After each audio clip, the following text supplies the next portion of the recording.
L'héritage de mon parti, en France, Oui, monsieur. c'est Manouchian au Panthéon. Et vous, c'est Pétain à l'île-dieu. Oui, c'est ça l'héritage. Staline. Et l'extrême droite a tendance à avoir un peu de mal avec la démocratie et le temps de parole. Donc je vais essayer de m'exprimer. vous, monsieur Staline, Je vais essayer qui de dit ça m'exprimer un petit peu, monsieur. Je vais essayer de m'exprimer un petit peu, monsieur. Merci. Arrêtez de faire la victime Et en donc, permanence. ce que je voulais dire, c'est fatigant. Madame Maréchal, Faites la victime. Madame Maréchal, Les communistes qui donnent des leçons de Madame démocratie, Maréchal, alors on aura écoutez, tout vu monsieur ce soir. Bardella, si vous voulez que je vous refasse la même rétorque que la dernière fois, je vous invite 150 millions de à morts, le continuer. communisme. Je peux parler. Allez-y, Léon Desfontaines. Allez-y. Fontaine, on vous écoute. Juste, monsieur Bardella, je ne vous permets pas de dire ce que vous venez de dire.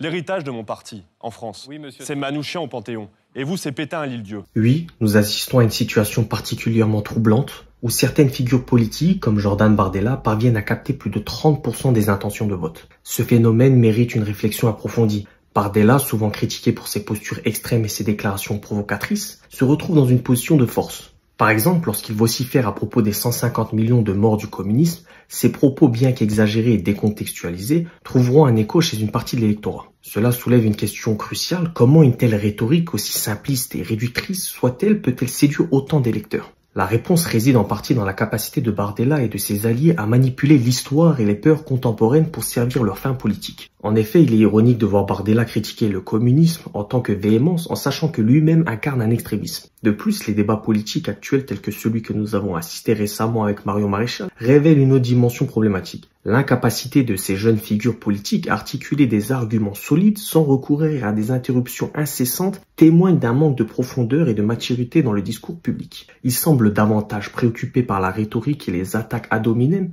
que par la présentation de solutions concrètes aux problèmes pressant les citoyens. Ces débats sont les reflets d'une classe politique qui non seulement manque de culture historique, mais aussi d'empathie et de compréhension des véritables préoccupations de la population. Leurs échanges creux et parfois offensants ne font que renforcer l'image d'un paysage politique désespérément polarisé et stérile. Face à cela, il est essentiel de se rappeler que les véritables préoccupations des Français sont bien plus terre-à-terre. Le pouvoir d'achat et la sécurité. Lorsque les ménages peinent à joindre les deux bouts et que la sécurité personnelle et collective est menacée, les discussions arbitraires et idéologiques paraissent bien éloignées des réalités quotidiennes. En conclusion, il est impératif que nous, en tant que société, redéfinissons les priorités de notre débat public.